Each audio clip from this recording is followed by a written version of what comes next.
Hello everyone, তোমরা সবাই কেমন আছো? ফুচকার নাম শুনে জিভে জল আসছে তো? বাড়িতেই যদি বানিয়ে নেওয়া যায় বাইরের মতো ফুচকা খুব সহজে, চলো ভিডিওটা শুরু করি। প্রথমে নিয়ে নিয়েছি জিরে, ধনে, মৌরি আর শুকনা লঙ্কা। এটা দিয়ে ফুচকার ভাজা মশলা বানাবো। প্রথমে এগুলোকে এক এক করে সবগুলোকে ভেজে নিতে হবে, একসাথে ভেজে নেওয়া যাবে না। আর এখানে দিয়ে দিলাম শুকনো লঙ্কা, এটাকে ভেজে নিব একটু। এরকম ধরনের যখন ভাজা হয়ে যাবে তারপরে এটাকে নামিয়ে নিব। এবার ভেজে নেব আমরা ধনেটাকে। ধনেটাকেও আস্তে আস্তে করে ভাজতে থাকবো, এটাকে ভালোভাবে এরকমভাবে রোস্ট করে নেব। এটাকেও নামিয়ে নেব। তারপরে ভাজবো এবার জিরে। জিরেটাকে ভেজে নেব।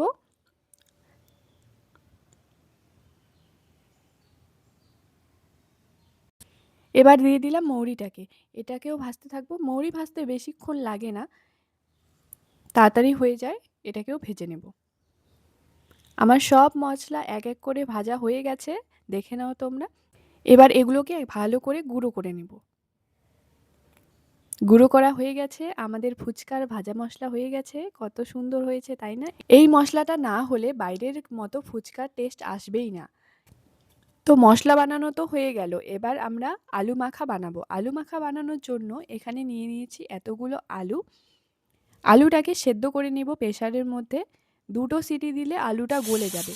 আমি এখানে দুটো সিটি দিয়ে নিয়েছি, তারপরে প্রেসারটা বার করে নিয়েছি। আর এখানে তেঁতুল জলে দেওয়ার জন্য এখানে আমি নিয়ে নিয়েছি ধনে আর কয়েকটা কাঁচা লঙ্কা। এটার একটা ভালো করে পেস্ট বানিয়ে নিব। এটার পেস্ট বানিয়ে নিচ্ছি। এখানে কয়েকটা কাঁচা লঙ্কা কেটে নিচ্ছি। কাঁচা লঙ্কা যার যার ঝাল পছন্দ সে সেরকমই ঝাল দিবে। আমার তো ভীষণ ঝাল পছন্দ। ফুচকাতে আবার ঝাল না হলে চলে নাকি? ফুচকা হচ্ছে ঝাল, যত ঝাল দিবা তত টেস্ট। এখানে ধনেও কেটে নিলাম, আর এখানে পেঁয়াজটাও কেটে নিচ্ছি।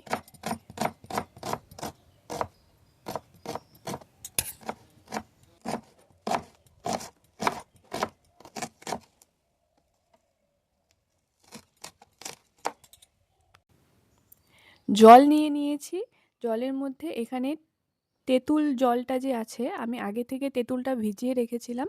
আমার এটা ফ্রেশ তেঁতুল, তাই এটার কালারটা এরকমই আসছে। এবার এর মধ্যে দিয়ে দিব ধনেপাতা আর কাঁচা লঙ্কার যে পেস্টটা করে রাখছিলাম ওটা। এটা দিয়ে দিলাম। এবার দিয়ে দিব পরিমাণ মতো লবণ। লবণটা একটু বেশিই দিব, কারণ ফুচকার জলে একটু লবণ বেশিই লাগে। আর যে ভাজা মশলাটা করেছি ওই ভাজা মশলাটা দিয়ে দিব।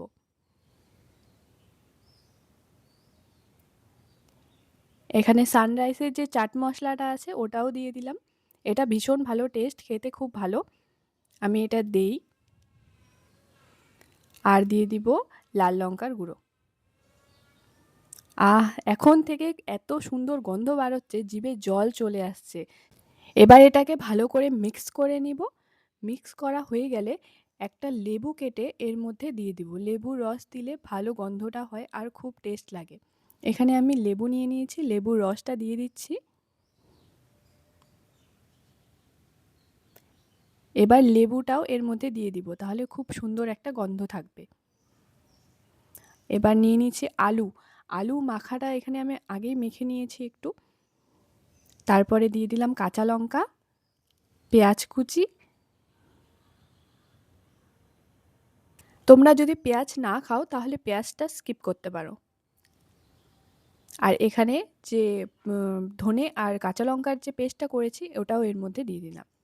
লবণ দিলাম এখানে আমি 1 চামচ আর হাফ চামচ। আর দিয়ে দিব লঙ্কার গুঁড়ো।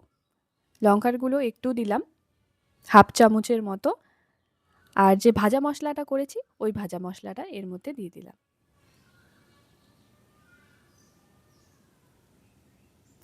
চাট মশলাও দিয়ে দিব। চাট মশলাটা দিতে হবে, এই চাট মশলাটা খুব ভালো একটা টেস্ট আনে। এবার ভালো করে হাত দিয়ে মিক্স করব। অন্য কিছু দিয়ে মিক্স করলে হবে না, হাত দিয়ে মিক্স করতে হবে। ফুচকার দোকানের কাকুটা হাত দিয়ে মিক্স করে, তো তো আমরাও এখানে হাত দিয়ে মিক্স করব ভালো করে। মিক্স করব।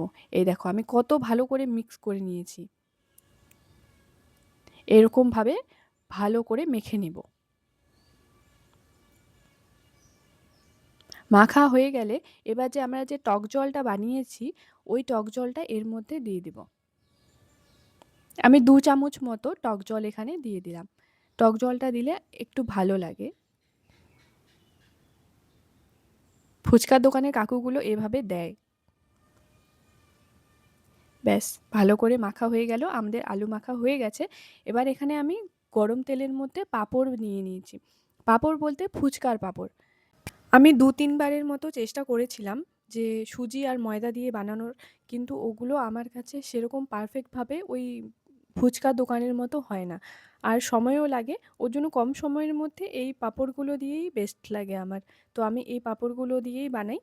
যদি তোমরা কম সময়ের মধ্যে ফুচকা খেতে চাও এভাবে, তাহলে এই পাঁপড়গুলো এনো। এগুলো দিয়েও খারাপ লাগে না, খুব ভালো লাগে।